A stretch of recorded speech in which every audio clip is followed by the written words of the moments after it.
Good morning, dear students. So we have completed P block elements. So now let us take the chapter solids. In this, the first question is ionic solids conduct electricity in molten state but not in solid state because option A. In molten state, free ions are furnished which are not free to move in solid state. Option B. In solid state, ionic solids are hard, brittle and become soft in molten state. In C. All solids conduct electricity in molten state. D. In solid state, ions are converted into atoms which are insulators. See the question. Ionic solids conduct electricity in molten state but not in solid state. Like sodium chloride, potassium bromide, magnesium sulfate, calcium chloride. All these, when they are taken in molten state or in solution state, they furnish ions.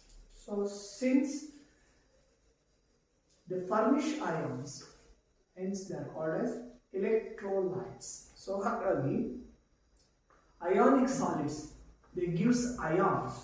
So, ಹಾಗಾಗಿ ನಾವೇನು ಕರಿತೀವಿ molten state. ಈ molten state ಅಲ್ಲಿ ಏನಾಗಿರುತ್ತೆ, they provide free ions ನಾವು ಕೊಡ್ತಾರೆ.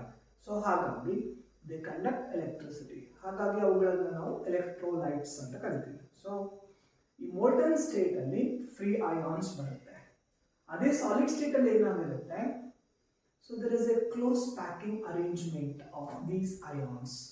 ಹಾಗಾಗಿ since there is a close packing arrangement, there is no space available.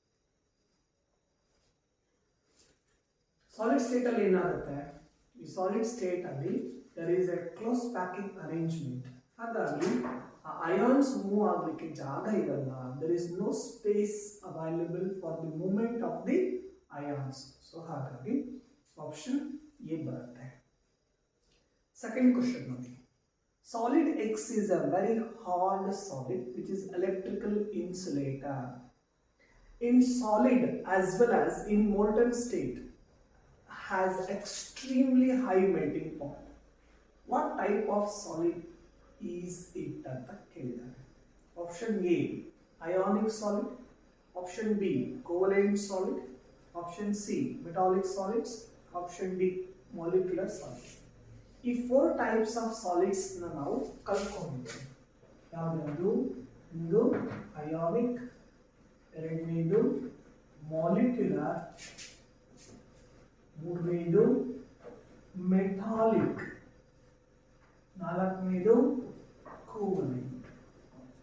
There are 4 types of solids. ಹೌದಾ? ಹಾಗಾದ್ರೆ ಈ ಅಯಾನಿಕ್ ಸಾಲಿಡ್ಸ್ ಮತ್ತೆ metallic solids ಏನಿದಾವೆ, they conduct electricity. ಆದರೆ ಈ ಮಾಲಿಕ್ಯುಲರ್ ಸಾಲಿಡ್ಸ್ ಮತ್ತೆ ಕೋವಲೆಂಟ್ ಸಾಲಿಡ್ಸ್ ಏನಿದಾವೆ, they does not conduct electricity. ಇದರಲ್ಲಿ ಒಂದು ಎಕ್ಸೆಪ್ಷನ್ ಬರುತ್ತೆ. ಯಾವುದರಲ್ಲಿ? ಪರ್ಟಿಕ್ಯುಲರ್ ಆಗಿ ಈ ಕೋವಲೆಂಟ್. ಯಾವುದು? ಗ್ರಾಫೈಟ್ ಅಂತ ನಾವು ತಗೊಂಡ್ರೆ, graphite it is a covalent solid. So even though it is a covalent solid, it conducts electricity. So amorphous ಯಾವುದು? allotropes of carbon ಅಲ್ಲಿ ಡೈಮಂಡ್ ಅಂತಕ್ಕಂಥದ್ದನ್ನು ನಾವು ತಗೊಂಡ್ರೆ ನಮ್ಗೆ ಗೊತ್ತು, diamond is a hard substance and a diamond does not conduct electricity. ಹೌದಾ? So which is an electrical insulator, it is very hard. So ಹಾಗಾಗಿ ನೀಡಿರೋ properties ಅನ್ನು ನಾವು ಗಮನಿಸಿದ್ರೆ ಯಾವ್ದು ಬರುತ್ತೆ? It is covalent solids. ಮತ್ತೆ ಮಾಲಿಕ್ಯುಲರ್ ಸಾಲಿಡ್ಸ್ ಇನ್ಸುಲೇಟರ್ಸ್ ಅಂತ ಹೇಳಿದ್ರಲ್ಲ, ಮಾಲಿಕ್ಯುಲರ್ ಸಾಲಿಡ್ಸ್ ಅಲ್ಲಿ ಡಿಫರೆಂಟ್ ಟೈಪ್ಸ್ ಇದಾವೆ. ಹೌದಾ? ಸೊ ಜನರಲ್ ಆಗಿ ನಾವು ಹೇಳೋದಾದ್ರೆ molecular solids and covalent solids R electrical insulators ಅಂತ ಕರೀತೀವಿ. ಅಂದ್ರೆ ಜನರಲ್ ಆಗಿ ನಾವು ಹೇಳೋದಾದ್ರೆ ಅದರಲ್ಲಿ ಮಾಲಿಕ್ಯುಲರ್ ಸಾಲಿಡ್ಸ್ ಅಲ್ಲಿ ಡಿಫರೆಂಟ್ ಟೈಪ್ಸ್ ಬರುತ್ತೆ. Polar, non polar, hydrogen bonding molecular solids, ಈ ತರ ಡಿಫರೆಂಟ್ ಟೈಪ್ಸ್ ಬರ್ತಾರೆ ಅದರಲ್ಲಿ. ಓಕೆನಾ? ಸೊ ಹಾಗಾದ್ರೆ ಸೆಕೆಂಡ್ ಕ್ವಶನ್ಗೆ ಆಪ್ಷನ್ ಬಿ ಬರುತ್ತೆ. ಕ್ವಶನ್ ನಂಬರ್ 3 ನೋಡಿ. Which of the solids show the following properties? Option A, electrical conductivity. Second one, option A alla first property, electrical conductivity. Second one, malleability. Third one, ductility. Fourth one, fairly high melting point. ಈ malleability, ductility, it is related to metals. Electrical conductivity, metals conduct electricity. High melting point, metals ಗೆ melting point ಜಾಸ್ತಿ ಇರುತ್ತೆ. So ಹಾಗಾದ್ರೆ ಈ 4 properties ಯಾವ type of solids ಗೆ ಬರ್ತವೆ ಅಂತ ಕೇಳಿದ್ರೆ, ಸೊ ಮೆಟಾಲಿಕ್ ಸಾಲಿಡ್ಸ್ ಗೆ ಈ 4 ಪ್ರಾಪರ್ಟೀಸ್ ಬರುತ್ತೆ. ಸೊ ಹಾಗಾಗಿ ಆಪ್ಷನ್ ಯಾವ್ದು ಬರುತ್ತೆ? ಆಪ್ಷನ್ ಸಿ ಬರುತ್ತೆ. Fourth, examples of few solids are given below. Find out the example which is not correctly matched. Option A, ionic solids, NaCl, ZnS. ಈ ionic solids ಅಂತ ನಾವು ತಗೊಂಡ್ರೆ sodium chloride ions ಇರುತ್ತೆ. So ionic solids contains mainly the ions which are held together by a strong electrostatic force of attraction ಅಂತ ನಾವು ಹೇಳ್ತೀವಿ. ಹೌದಾ? So ZnS, it is also an ionic solids. So option B, covalent solids, H2, I2. ನೋಡಿ, H2, I2 ಇದಾವಲ್ಲ, they are called as a molecular solids, not covalent solids. Covalent solids ಗೆ example diamond, graphite, silica. ಹೌದಾ? So ಇವುಗಳನ್ನ ನಾವು ಏನಂತ ಕರಿತೀವಿ? Covalent solid. So ಹಾಗಾಗಿ option B ಇದೆಯಲ್ಲ, that is not correctly matched. C ನೋಡೋಣ. Molecular solids, water in solid state, ice ತಗೊಂಡ್ರೆ ಪೋಲಾರ್ ಮಾಲಿಕ್ಯುಲರ್ ಸಾಲಿಡ್ಸ್ ಅಂತ ಕರಿತಿದ್ದೇವೆ. So it is correct. Metallic solids, metals examples copper, zinc. ಹೌದಾ? So ಹಾಗಾದ್ರೆ not correctly matched ಅಂದ್ರೆ ಯಾವ್ದು ಬರುತ್ತೆ? ಬಿ ಬರುತ್ತೆ. ಯಾವುದು? Covalent solids. Next question number 6 ನೋಡಿ. Which of the following statements is not correct regarding diamond and graphite? ನೋಡಿ, ಈ ಡೈಮಂಡ್ ಮತ್ತೆ ಗ್ರಾಫೈಟ್ ಅನ್ನ ನಾವು ಅಂದ್ರೆ ಫಸ್ಟ್ PUC ನಲ್ಲಿ ಪಿ ಬ್ಲಾಕ್ ಎಲಿಮೆಂಟ್ಸ್ ಅಲ್ಲಿ ಓದಿದ್ದೀವಿ.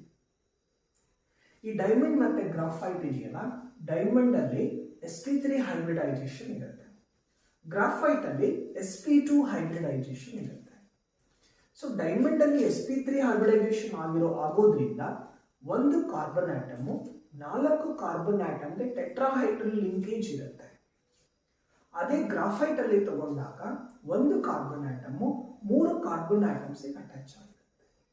ಅರ್ಥ ಆಯ್ತಾ? ಸೊ ಈ ತರ ಸ್ಟ್ರಕ್ಚರ್ ಇರುತ್ತೆ. ಪರ್ಟಿಕ್ಯುಲರ್ ಆಗಿ ನಾವು ಗಮನಿಸಿದ್ರೆ ಡೈಮಂಡ್ ಟೆಟ್ರಾಹೈಡ್ರಲ್ ಲಿಂಕೇಜ್ ಅನ್ನು ಹೊಂದಿದ್ರೆ, ಈ ಗ್ರಾಫೈಟ್ ತಗೊಂಡ್ರೆ ಇದಕ್ಕೆ ಪ್ಲೇನಾರ್ ಸ್ಟ್ರಕ್ಚರ್ ಇರುತ್ತೆ, ಆಮೇಲೆ ಹೆಕ್ಸಾಗೋನಲ್ ರಿಂಗ್ ಫಾರ್ಮೇಶನ್ ಆಗುತ್ತೆ, ಆಮೇಲೆ ಅದಕ್ಕೆ ಲೇಯರ್ಡ್ ಸ್ಟ್ರಕ್ಚರ್ ಇರುತ್ತೆ. ಯಾವುದಕ್ಕೆ? ಈ ಗ್ರಾಫೈಟ್ಗೆ. ಸೊ ಆ ಹೈಬ್ರಿಡೈಸೇಷನ್ ಏನು ಒಂದು ಎಲೆಕ್ಟ್ರಾನ್ ಇರುತ್ತೆ, ಆ ಎಲೆಕ್ಟ್ರಾನ್ ಡಿಲೋಕಲೈಸೇಷನ್ ಆಗುತ್ತೆ. ನಾವು ಗ್ರಾಫೈಟ್ಗೆ ಕರೆಂಟ್ ಅನ್ನ ಪಾಸ್ ಮಾಡಿದಾಗ ಇಟ್ ಕಂಡಕ್ಟ್ ಎಲೆಕ್ಟ್ರಿಸಿಟಿ. ಯಾಕಂದ್ರೆ ಅಲ್ಲಿ ಇರ್ತಕ್ಕಂಥ ಎಲೆಕ್ಟ್ರಾನ್ ಆ ಹೆಕ್ಸಾಗೋನಲ್ ರಿಂಗ್ ಅಲ್ಲಿ ಮೂವ್ ಆಗ್ತಾ ಇರುತ್ತೆ, ಲೇಯರ್ಡ್ ಸ್ಟ್ರಕ್ಚರ್ ಇರುತ್ತೆ. ಯಾವುದರಲ್ಲಿ? Graphite has A layered structure, diamond does not have layer structure.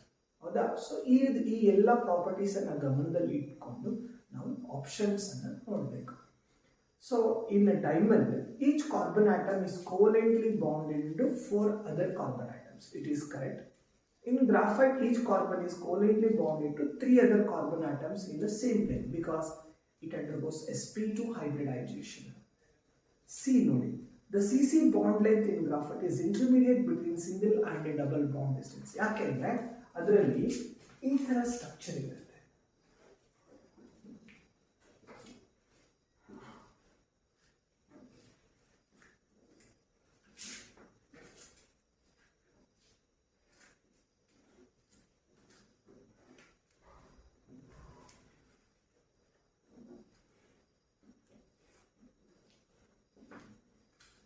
ಈ ಥರ ಸ್ಟ್ರಕ್ಚರ್ ಇರುತ್ತೆ.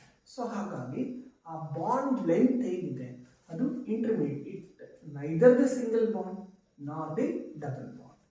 ಇನ್ನು ಆಪ್ಷನ್ ಡಿ ತಗೊಂಡ್ರೆ diamond is a layered structure, the two layers joined by van der Waals forces. So ಡೈಮಂಡಿಗೆ layer structure ಇರಲ್ಲ. ಆಮೇಲೆ ಈ van der Waals forces ಅಂತ ಹೇಳಿದ್ದಾನೆ. ಈ ವಾನ್ ಡೆರ್ ವಾಲ್ಸ್ ಫೋರ್ಸಸ್ ಹೇಗೆ ಎಕ್ಸಿಸ್ಟ್ ಆಗುತ್ತೆ, ಈ ಲೇಯರ್ಗೂ ಇದ್ರ ಕೆಳಗಡೆ ಇರ್ತಕ್ಕಂಥ ಲೇಯರ್ಸಿನ ಮಧ್ಯೆ ಇದು ಸ್ಟ್ರಕ್ಚರ್ ಯಾವ್ದು, ಇದು ಗ್ರಾಫೈಟ್ ಇದು. ಸೊ ಈ ಲೇಯರ್ ಮತ್ತೆ ನೆಕ್ಸ್ಟ್ ಬರ್ತಕ್ಕಂಥ ಲೇಯರಿನ ಮಧ್ಯೆ ಯಾವ ಬಾಂಡ್ ಇರುತ್ತೆ ಅಂದ್ರೆ, ಯಾವ ಫೋರ್ಸ್ ಇರುತ್ತೆ ಅಂದ್ರೆ ವಾನ್ ಡೆರ್ ವಾಲ್ಸ್ ಫೋರ್ಸ್ ಇರುತ್ತೆ. ಸೊ ಅದು ಗ್ರಾಫೈಟ್ ಅಲ್ಲಿ, ನಾಟ್ ಇನ್ ಡೈಮಂಡ್. ಸೊ ಹಾಗಾಗಿ ಫೋರ್ತ್ ಆಪ್ಷನ್ ಇದೆಯಲ್ಲ, that is not correct. Sixth one, which of the following statement is not correct about molecular crystals? Molecular crystals and ಏನಪ್ಪಾ? These are the crystals which contains only the molecules, and between the molecules there exists a van der Waals force of attraction. ಹೌದಾ? So ನೀವು solid hydrogen ತಗೊಂಡ್ರೆ, solid carbon dioxide, solid hydrochloric acid, solid iodine, so ಇಂಥ molecules ಅಲ್ಲಿ ಏನಾಗುತ್ತೆ, ಈ van der Waals force of attraction exist ಆಗುತ್ತೆ. ಹೌದಾ? So ಹಾಗಾದ್ರೆ ಅವನು ಏನು ಹೇಳ್ತಾನೆ, they are generally soft and easily compressible. ಅಂದ್ರೆ ಅವುಗಳನ್ನು ಯಾಕಂದ್ರೆ weak van der Waals force ಇರೋದ್ರಿಂದ ಸಾಫ್ಟ್ ಇರ್ತವೆ, ಆನಂತರ ಅವುಗಳನ್ನು ನಾವು ಈಸಿಯಾಗಿ ಕಂಪ್ರೆಸ್ ಮಾಡಬಹುದು. ಫಾರ್ ಎಕ್ಸಾಂಪಲ್ ಅಮೋನಿಯಾ ಕಂಪ್ರೆಸ್ ಮಾಡಬಹುದು, ಸಾಲಿಡ್ ಅಮೋನಿಯಾ ಕನ್ವರ್ಟ್ ಮಾಡಬಹುದು. ಕಾರ್ಬನ್ ಡೈಆಕ್ಸೈಡ್ ಡ್ರೈ ಐಸ್ ಅಂತ ಕರಿತೀವಿ, ಸೊ ಅದು ಕೂಡ ಅಷ್ಟೇ. Next, they are good conductors of electricity as the electrons R delocalised in the bonds. This is not correct. ಯಾಕೆಂದ್ರೆ ಎಲ್ಲ molecular ಸಾಲಿಡ್ಸು ಎಲೆಕ್ಟ್ರಿಸಿಟಿನ conduct ಮಾಡಲ್ಲ. ಪೋಲಾರ್ ಮಾಲಿಕ್ಯುಲರ್ ಕ್ರಿಸ್ಟಲ್ಸ್ ಇದ್ರೆ ಮಾತ್ರ ಅಲ್ಲಿ ಎಲೆಕ್ಟ್ರಾನ್ ಕಂಡಕ್ಟಿವಿಟಿ, ಎಲೆಕ್ಟ್ರಿಸಿಟಿ ಕಂಡಕ್ಟ್ ಮಾಡತಕ್ಕಂಥ ಸಾಧ್ಯತೆ ಇರುತ್ತೆ.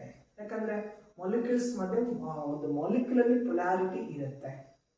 ಹೌದಾ? ಹಾಗಾಗಿ ಸೊ ಆಪ್ಷನ್ ಬಿ ಇದೆಯಲ್ಲ, that is not correct. Next, seventh one, which of the following forms a molecular solid when solidified? Option A, calcium fluoride, CaF2, it is ionic solid. Silicon dioxide, silicon dioxide ಅಂದ್ರೆ SiO2. So ಹಾಗಾದ್ರೆ ಈ solid ಯಾವುದಕ್ಕೆ example ಬರುತ್ತೆ? ಕೋಲಿನ್ crystal ಬರುತ್ತೆ. Carbon dioxide ನೋಡಿ, carbon dioxide gas ಅನ್ನ ನಾವು ಕಂಪ್ರೆಸ್ ಮಾಡಿದ್ರೆ ಡ್ರೈ ಐಸ್ ಆಗುತ್ತೆ. ಏನಾಗುತ್ತೆ? Dry ice, solid carbon dioxide. So solid carbon dioxide, this is an example for molecular crystal.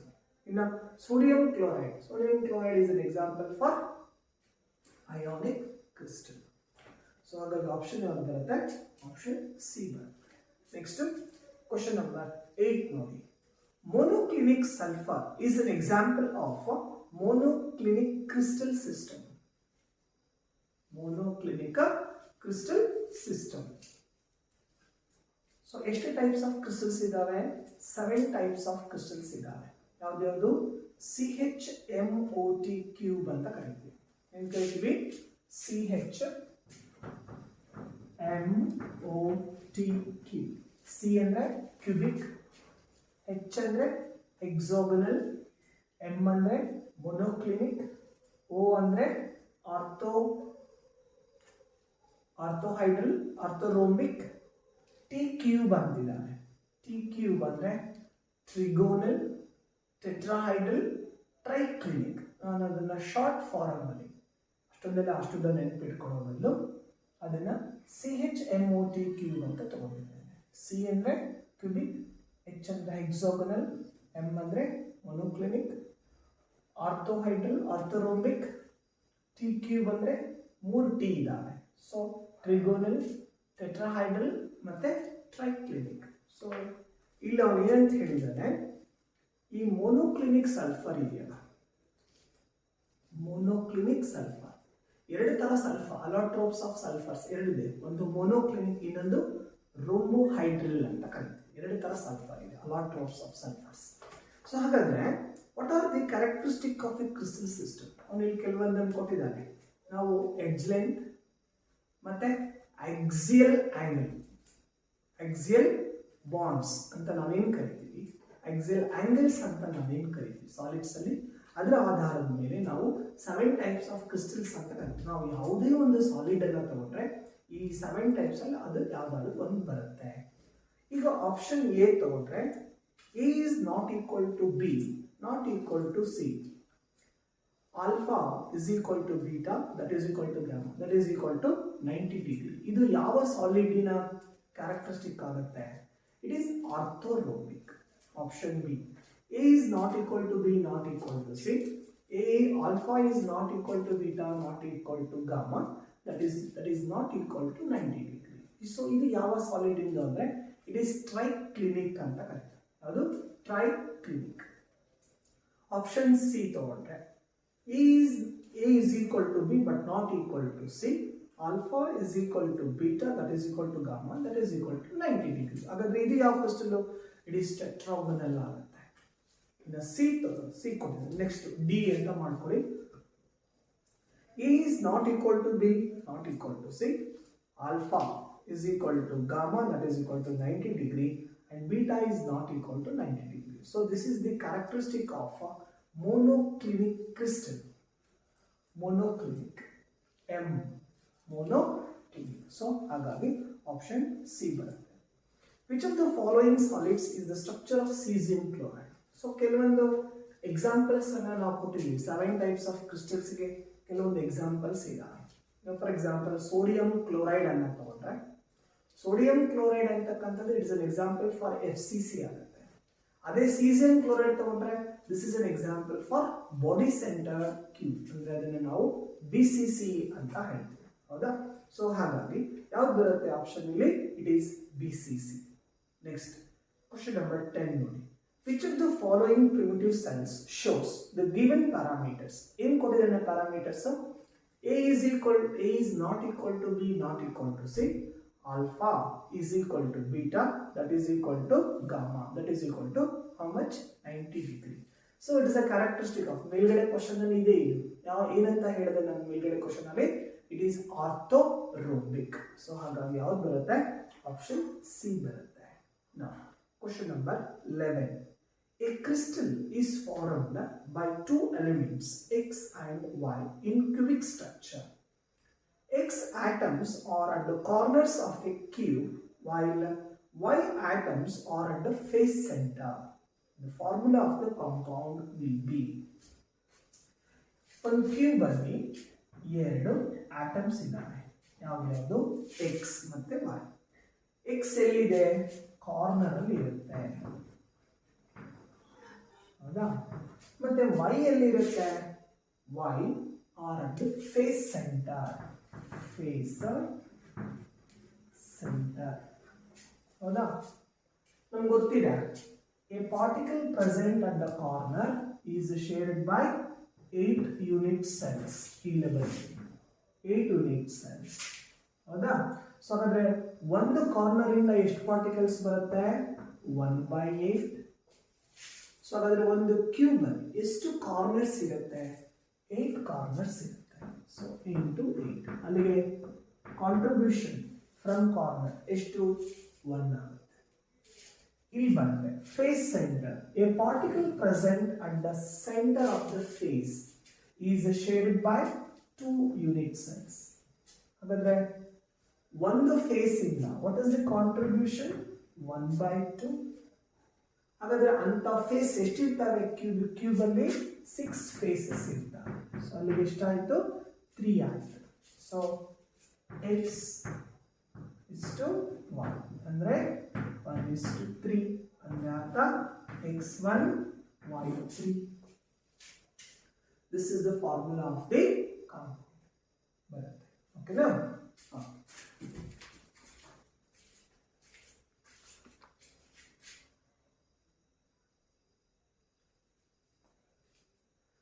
Next, question number 12. A compound is formed by two elements Y and Z. The element Z forms CCP and atoms Y occupy 1/3 of tetrahedral wires. The formula of the compound is. ಈಗ ಎಷ್ಟು number of atoms of Z ಎಷ್ಟಿದ್ದಾವೆ Z A ಅಂತ assume ಮಾಡೋಣ ಹೌದಾ. So solids ಅಲ್ಲಿ wires ಅಂದ್ರೆ ಎಂಟಿ spaces ಇರ್ತವೆ. ಅದರಲ್ಲಿ 2 types of wires ಇರುತ್ತೆ. ಒಂದು ಆಕ್ಟಾಹೈಡ್ರಲ್ ವಯಾರ್ಸ್ ಇರುತ್ತೆ, ಇನ್ನೊಂದು ಟೆಟ್ರಾಹೈಡ್ರಲ್ ವಯಾರ್ಸ್ ಇರುತ್ತೆ. ಸೊ ಅದರ ನಂಬರ್ ಆಫ್ ಟೆಟ್ರಾಹೈಡ್ರಲ್ ವಯಾರ್ಸ್ ನ ಕ್ಯಾಲ್ಕುಲೇಟ್ ಮಾಡಲಿಕ್ಕೆ ಫಾರ್ಮುಲಾ ಇದೆ. ಏನು? It is 2n. ಹೌದಾ. n ಅಂದ್ರೆ number of particles present per unit cell. ಅದೇ ಆಕ್ಟಾಹೈಡ್ರಲ್ ವಯಾರ್ಸ್ ಅಂದ್ರೆ it is only n. That is the formula. General ನೀವು n ಅಂತ ತಗೊಳ್ಬಹುದು, x ಅಂತ ತಗೊಳ್ಬಹುದು, a ಅಂತ ತಗೊಳ್ಬಹುದು. ಜನರಲ್ ಆಗಿ ನಾನು ಹೇಳ್ತೀನಿ ಅಷ್ಟೇ, n ಅಂತ ತಗೊಳ್ತೀವಿ. So number of octahedral voids ಅಂದ್ರೆ it is n. Number of tetrahedral voids ಅಂದ್ರೆ ಇಟ್ ಈಸ್ 2n. ಓಕೆನಾ. ಈಗ ಅವನು ಹೇಳ್ತಾ ಇದ್ದಾನೆ y occupy 1/3 of tetrahedral wires. ಹಾಗಾದ್ರೆ number of atoms of Y ಎಷ್ಟು? 1/3 of tetrahedral wires. ಎಷ್ಟು? Z point Z ಎಷ್ಟಿದಾವೆ? A ಅಂದ್ರೆ ಎಷ್ಟಾಗುತ್ತೆ? 2A ಆಗುತ್ತೆ. 2A ಆಗುತ್ತೆ. ಸೊ ಹಾಗಾದ್ರೆ Y ಇಷ್ಟು Z ತಗೊಂಡ್ರೆ ಇದು 2A by 3. So it is 2A by 3 is to A. ಹೌದಾ. ಈಗ ನಾನು ಏನು ಮಾಡ್ತೀನಿ, 3 ಇಂದ ಡಿವೈಡ್ ಮಾಡೋಣ, 3 ಇಂದ ಮಲ್ಟಿಪ್ಲೈ ಮಾಡಿ A ಇಂದ ಡಿವೈಡ್ ಮಾಡೋಣ. ಸೊ ಅಲ್ಲಿ ಎಷ್ಟಾಯ್ತು? ಇಟ್ ಈಸ್ 2:3 ಅಂದ್ರೆ ಅರ್ಥ Y to Z3. This is the compound. So ಹಾಗಾಗಿ ಆಪ್ಷನ್ ಯಾವ್ದು ಬರುತ್ತೆ? ಎ ಬರುತ್ತೆ. ನೋಡಿ ಎಷ್ಟು ಐಟಮ್ಸ್ ಇದ್ದಾವೆ? Z A ಅಷ್ಟು ಇದ್ದಾವೆ ಅಂತ ತಗೊಂಡಿದ್ದೇನೆ. Y ಎಷ್ಟಿರುತ್ತೆ? 1/3 of tetrahedral wires. 1/3 ಅಂದ್ರೆ 1/3. ನಂಬರ್ ಆಫ್ ಟೆಟ್ರಾಹೈಡ್ರಲ್ ವೈರ್ಸ್ ಎಷ್ಟು? 2n. ನಾನು ಇಲ್ಲಿ n ಅಂದ್ರೆ number of particles of Z. ಯಾಕಂದ್ರೆ ಅವನು ಹೇಳ್ತಾ ಇದ್ದಾನೆ ಏನಂತ? Z forms CCP. The element Z forms CCP ಅಂತ ಹೇಳಿರೋದ್ರಿಂದ ಸೊ ಎಷ್ಟಿರ್ತವೆ? It is 2A. 2 ಇಂಟು ಎಷ್ಟು Z ಪಾರ್ಟಿಕಲ್ಸ್ ಇರುತ್ತೋ ಅಷ್ಟಿರ್ತವೆ. ಸೊ ಹಾಗಾಗಿ ಎಷ್ಟು Z ಇದಾವೆ ಪಾರ್ಟಿಕಲ್ಸ್? ಏನಷ್ಟಿದ್ದಾವೆ. ಹಾಗಾಗಿ 2A number of tetrahedral wires. So 2A divided by 3 ಆಗುತ್ತೆ. ಉಳಿದಿರೋದು ಸಿಂಪ್ಲಿಫಿಕೇಶನ್ ಪಾರ್ಟ್ ಇದೆ. ಓಕೆ, ನೆಕ್ಸ್ಟ್ ಕ್ವಶನ್ ನಂಬರ್ 13 ನೋಡಿ.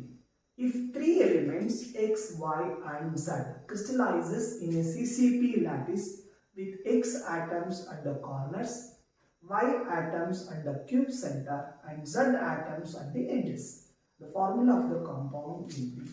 ನಾನು ಹೇಳ್ತಾ ಇದ್ದೇನೆ, ಒಂದು ಕ್ರಿಸ್ಟಲ್ ಅಲ್ಲಿ 3 ಆಟಮ್ಸ್ ಇದ್ದಾವೆ. X ಎಲ್ಲಿದೆ? ಕಾರ್ನರ್ ಅಲ್ಲಿ ಇದೆ. Y ಎಲ್ಲಿದೆ? Exactly at the centre of the cube ಇದೆ. ಎಲ್ಲಿದೆ? Centre of the cube. Z ಎಲ್ಲಿರುತ್ತೆ? ಎಡ್ಜ್ ಅಲ್ಲಿ ಇರುತ್ತೆ ಅಂತ ಹೇಳಿದ್ದಾರೆ. ಹಾಗಾದ್ರೆ ಬರ್ತಕ್ಕಂಥ ಕಾಂಪೌಂಡಿನ ಫಾರ್ಮುಲಾ ಏನು ಅಂತ ಕೇಳಿದ್ದಾರೆ. ಈಗ ನಂಬರ್ 2 ಕಾರ್ನರ್ ಅಲ್ಲಿ ಇದ್ರೆ ಕಾಂಟ್ರಿಬ್ಯೂಷನ್ ಎಷ್ಟಿರುತ್ತೆ? 1 ಇರುತ್ತೆ. ಹೌದಾ. ಸೊ 1/8 ಆಗಲೇ ಮಾಡಿದ್ವಲ್ಲ, 1/8 into 8 that is equal to 1. A particle present at the center of the cube is not shared by any unit cell and it is the property of the unit cell alone ಅಂತ ಹೇಳ್ತೀವಿ.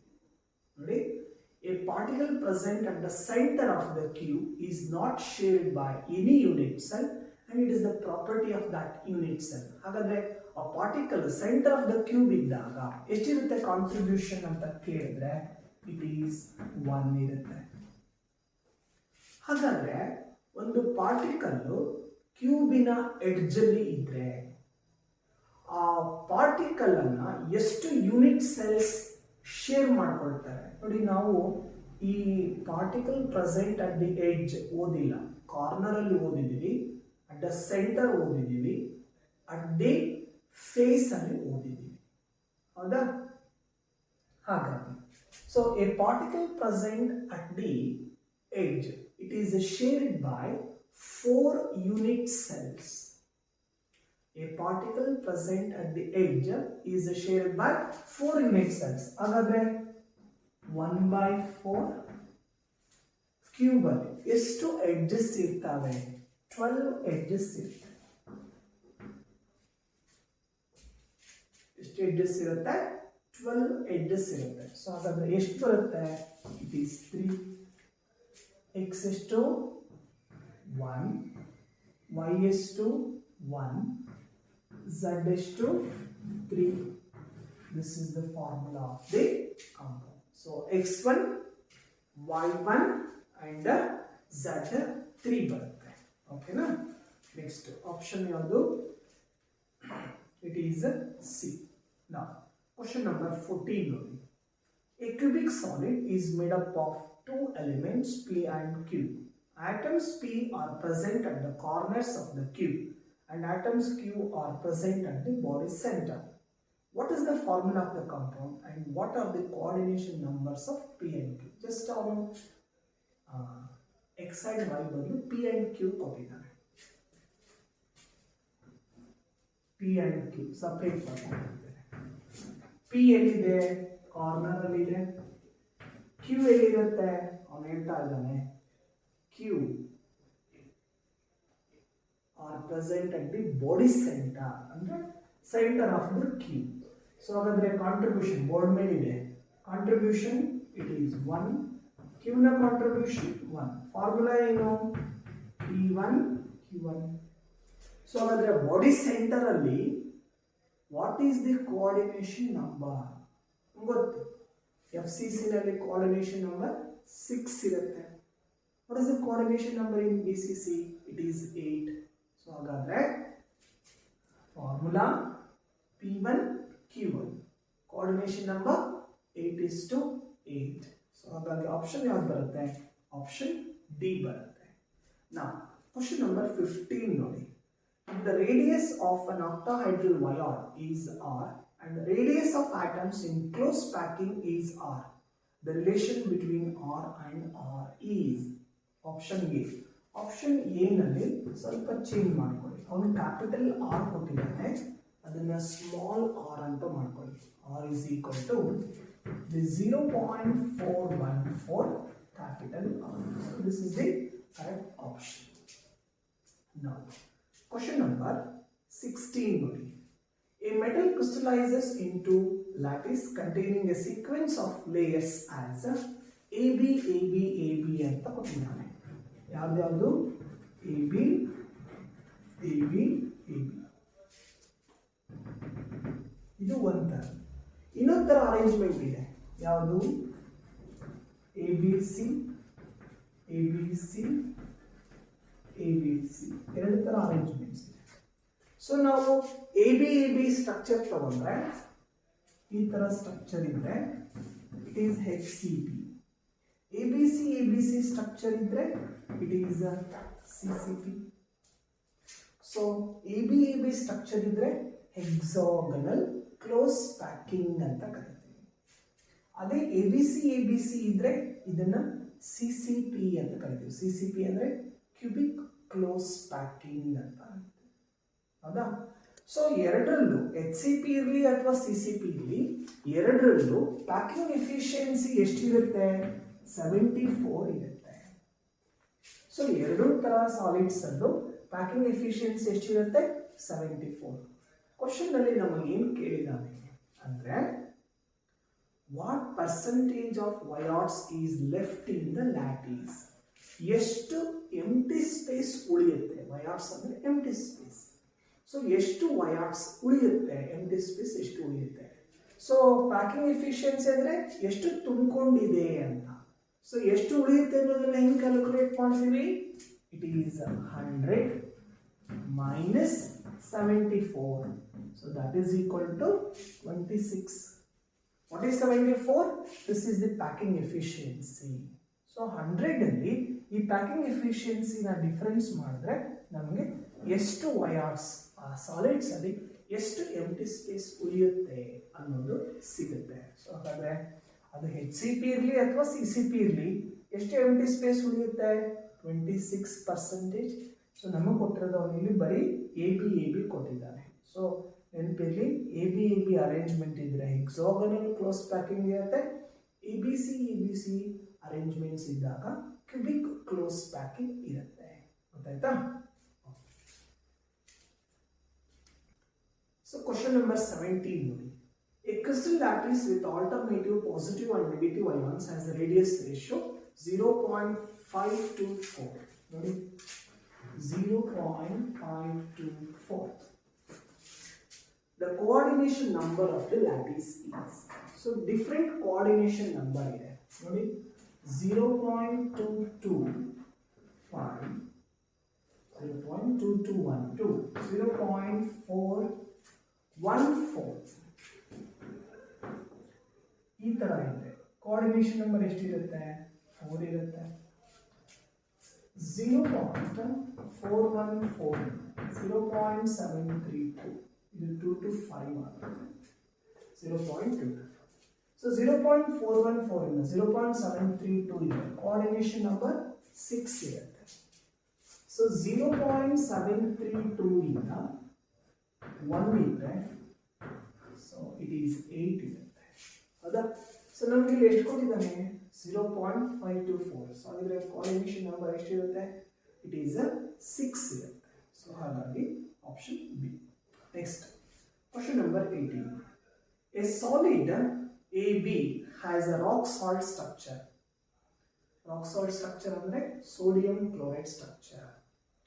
If radius of cation A plus is 120 picometer, what is the minimum value of radius of B minus ion?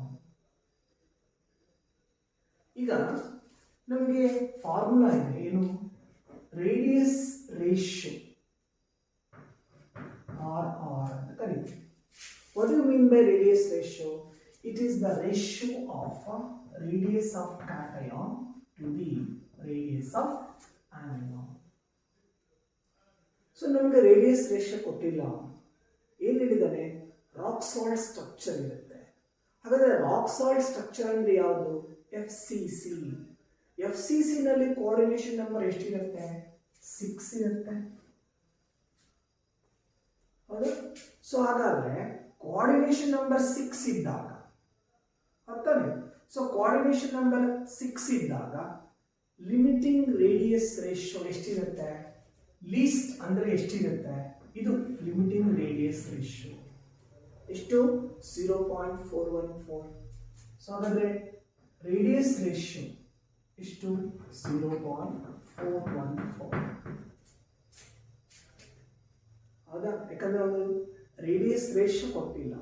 So radius ratio ಕೊಡದೇ ಇದ್ದಾಗ ನಾವು limiting radius ratio ತಗೋಬೇಕು. ಎಷ್ಟಿರುತ್ತೆ limiting radius ratio?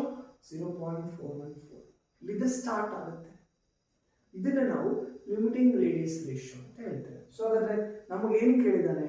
B minus ion. ಹಾಗಾದ್ರೆ radius of cation ಎಷ್ಟು ಕೊಟ್ಟಿದ್ದಾನೆ? 120 picometer. So it is the radius of anion. So ಹಾಗಾದ್ರೆ radius of anion is equal to 120 picometer divided by 0.414. So ಇದನ್ನ ನಾವು simplify ಮಾಡಿದ್ರೆ so we will get 290. So it is 290 picometer. So ಹಾಗಾಗಿ option ಯಾವುದು ಬರುತ್ತೆ? Option C.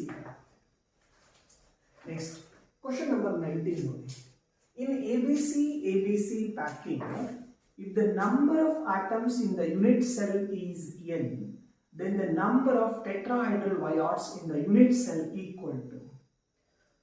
ನೋಡಿ, ಅದು ABC ನರ ಇರಲಿ ಅಥವಾ AB ನರ ಇರಲಿ, ಏನು ವ್ಯತ್ಯಾಸ ಆಗುತ್ತೆ? ಸ್ಟ್ರಕ್ಚರ್ ಮಾತ್ರ ಚೇಂಜ್. ಒಂದು HCP ಇದ್ರೆ ಇನ್ನೊಂದು CCP. ಆದರೆ ನಂಬರ್ ಆಫ್ ಟೆಟ್ರಾಹೈಡ್ರಲ್ ವಯಾಡ್ಸ್ ಅನ್ನ ನಂಬರ್ ಆಫ್ ಆಕ್ಟಾಹೈಡ್ರಲ್ ವಯಾಡ್ಸ್ ಅನ್ನ ಕ್ಯಾಲ್ಕುಲೇಟ್ ಮಾಡಲಿಕ್ಕೆ ಯೂಸ್ ಮಾಡ್ತಕ್ಕಂಥ ಫಾರ್ಮುಲಾ ಏನು ಚೇಂಜ್ ಆಗಲ್ಲ. ಸೊ ಆವಾಗಲೇ ನಾನು ಹೇಳಿದೆ ಪ್ರೀವಿಯಸ್ ಒಂದು ಕ್ವಶನ್ ಅಲ್ಲಿ ನಂಬರ್ ಆಫ್ ಟೆಟ್ರಾಹೈಡ್ರಲ್ ವಯಾಡ್ಸ್ ಅನ್ನ ಕ್ಯಾಲ್ಕುಲೇಟ್ ಮಾಡಲಿಕ್ಕೆ ಯೂಸ್ ಮಾಡ್ತಕ್ಕಂಥ ಫಾರ್ಮುಲಾ 2n. ಅದೇ ಆಕ್ಟಾಹೈಡ್ರಲ್ ವಯಾಡ್ಸ್ ನ ಕ್ಯಾಲ್ಕುಲೇಟ್ ಮಾಡಲಿಕ್ಕೆ ಯೂಸ್ ಮಾಡ್ತಕ್ಕಂಥ formula it is n. So ನಮಗೆ ಕ್ವಶನ್ ಅಲ್ಲಿ ಏನು ಕೊಟ್ಟಿದ್ದಾನೆ, number of tetrahedral voids. So ಹಾಗಾಗಿ ಆಪ್ಷನ್ ಡಿ ಬರುತ್ತೆ. Now question number 20. Which of the following statements is not true about the voids? ಏನೇನು ಕೊಟ್ಟಿದ್ದಾನೆ ಸ್ವಲ್ಪ ಈ ವಯಾಡ್ಸ್ ನಾನು ನಿಮಗೆ ಅವಾಗಲೇ ಹೇಳಿದೆ, ಟೆಟ್ರಾಹೈಡ್ರಲ್ ವಯಾಡ್ಸ್ ಅಂತ ಇದೆ, ಆಕ್ಟಾಹೈಡ್ರಲ್ ವಯಾಡ್ಸ್ ಅಂತ ಇದೆ. ಸೊ ಆಪ್ಷನ್ ಎ ನೋಡಿ, octahedral viod is formed at the center of 6 spheres which lie at the apex of a regular octahedron. It is correct. Diagrams ಎಲ್ಲ ನಾವು ನೋಟ್ಸ್ ಅಲ್ಲಿ ಕೊಟ್ಟು ಅಲ್ಲಿ ಎಕ್ಸ್ಪ್ರೆಷನ್ ಇದೆ. There is one octahedral site for each sphere. ಯಾಕೆ octahedral calculation ಮಾಡಬೇಕಾದ್ರೆ n ಅಂತ use ಮಾಡ್ತೀವಿ ಅಂತ ಕೇಳಿದ್ರೆ ಅದಕ್ಕೆ ಉತ್ತರ ಇದು ಏನು, there is one octahedral site. ಪ್ರತಿಯೊಂದು ಸ್ಪಿಯರ್ ಸಾಲಿಡ್ ಸ್ಟ್ರಕ್ಚರ್ ಫಾರ್ಮೇಶನ್ ಆದಾಗ ಪ್ರತಿಯೊಂದು ಸ್ಪಿಯರಿಗೂ ಒಂದು ಸೈಟ್ ಫಾರ್ಮೇಶನ್ ಆಗುತ್ತೆ, ಹಾಗಾಗಿ ಅದು n. ಅದೇ ಟೆಟ್ರಾಹೈಡ್ರಲ್ ತಗೊಂಡಾಗ 2 ಬರ್ತವೆ, ಹಾಗಾಗಿ 2n ಅಂತ ಹೇಳ್ತೀವಿ. So that is the reason formula ಯಾಕೆ n ಬಂತು ಮತ್ತೆ 2n ಬಂತು ಅಂತ ನಾವು ಯೋಚನೆ ಮಾಡಿದ್ರೆ, ಸೊ ಆಕ್ಟಾಹೈಡ್ರಲ್ ಪ್ರತಿಯೊಂದು ಸ್ಪಿಯರ್ ಒಂದು ಸೈಟ್ ಖಾಲಿ ಇರುತ್ತೆ. ಸೊ ಆಕ್ಟಾಹೈಡ್ರಲ್ ಸೈಟ್ ಇರುತ್ತೆ, ಹಾಗಾಗಿ it is n. There are 2 tetrahedral sites for each sphere. It is correct. So option D ಏನು ಹೇಳ್ತಾನೆ, octahedral voids are formed when the triangular wyads in the second layer exactly overlap with the similar wyads in the first layer. This is not correct. So option D ಇದೆಯಲ್ಲ, that is not true. Now 21. In a CCP arrangement, the pattern of successive layers can be designated as. Board ಮೇಲೆ ಇದೆ. In CCP it is ABC ABC, whereas in HCP it is AB AB arrangement. Okay na? So question number 22 ನೋಡಿ, ಏನು ಹೇಳ್ತಾನೆ, a metal X crystallizes in face-centered cubic lattice with the edge length 862 picometer. So what is the shortest separation of any 2 nuclei of the atoms? ಅಂದ್ರೆ ಆ solids ಅಲ್ಲಿ 2 atoms ಒಂದ್ರ ಪಕ್ಕ ಒಂದಿರ್ತಾವಲ್ಲ, ಅವೆರಡರ ಮಧ್ಯೆ ಇರ್ತಕ್ಕಂಥ ಡಿಸ್ಟೆನ್ಸ್ ಎಷ್ಟು ಅಂತ ಕೇಳಿದ್ದಾರೆ. ಈ FCC ನಲ್ಲಿ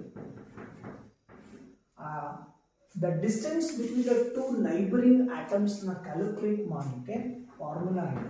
ಏನು, B is equal to A divided by root 2. D is equal to A divided by root 2. So D ಅಂದ್ರೆ the distance between the 2 neighboring atoms. So ಅವನು ಹೇಳ್ತಾ ಇದ್ದಾನೆ edge length 862 divided by root 2 ಅಂದ್ರೆ 1.414 ಆಗುತ್ತಾ, root 2 ಹೌದಾ.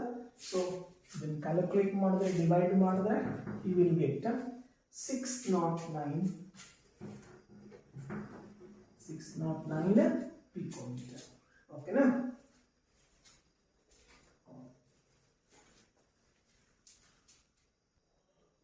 ನೋಡಿ question number 23. Edge length of unit cell of chromium metal is 287 picometer with BCC arrangement. The atomic radius is. ಯಾವ್ದು ಕೊಟ್ಟಿದ್ದಾನೆ ಅವನು, BCC ನಲ್ಲಿ ಕೊಟ್ಟಿದ್ದಾನೆ. ಸೊ BCC ನಲ್ಲಿ ರೇಡಿಯಸ್ ರೇಷಿಯೋನ ಕ್ಯಾಲ್ಕುಲೇಟ್ ಮಾಡಲಿಕ್ಕೆ ಯೂಸ್ ಮಾಡ್ತಕ್ಕಂಥ ಫಾರ್ಮುಲಾ ಏನು, radius is equal to root 3 into A divided by 4. root 3 into A divided by 4.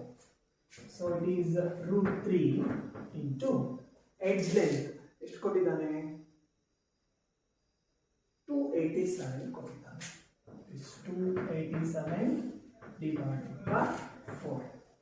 So ನೀವು ಸಿಂಪ್ಲಿಫೈ ಮಾಡಿಕೊಂಡ್ರೆ you will get root 3 ಅಂದರೆ 1.732 into 287 divided by 4. So you will get 124.27 picometer. So ಹಾಗಾದ್ರೆ chromium crystallizes in BCC arrangement. ಇದರ atomic radius ಅನ್ನು calculate ಮಾಡಲಿಕ್ಕೆ use ಮಾಡತಕ್ಕಂಥದ್ದು √3 into a divided by 4. a ಅಂದರೆ h. So ಹಾಗಾದ್ರೆ ಇದನ್ನ ಹಾಕಿ ಸಿಂಪ್ಲಿಫೈ ಮಾಡಿದ್ರೆ ಎಷ್ಟು ಬರುತ್ತೆ? 124.27 ಪಿಕೋಮೀಟರ್ ಬರುತ್ತೆ. ಓಕೆನಾ? ಸೊ ಇವತ್ತಿನ ಕ್ಲಾಸನ್ನು ಇಲ್ಲಿಗೆ ನಿಲ್ಲಿಸೋಣ. ಉಳಿದಿರ್ತಕ್ಕಂಥದ್ದನ್ನು ನಾವು ನೆಕ್ಸ್ಟ್ ಕ್ಲಾಸಲ್ಲಿ ಕಂಟಿನ್ಯೂ ಮಾಡೋಣ.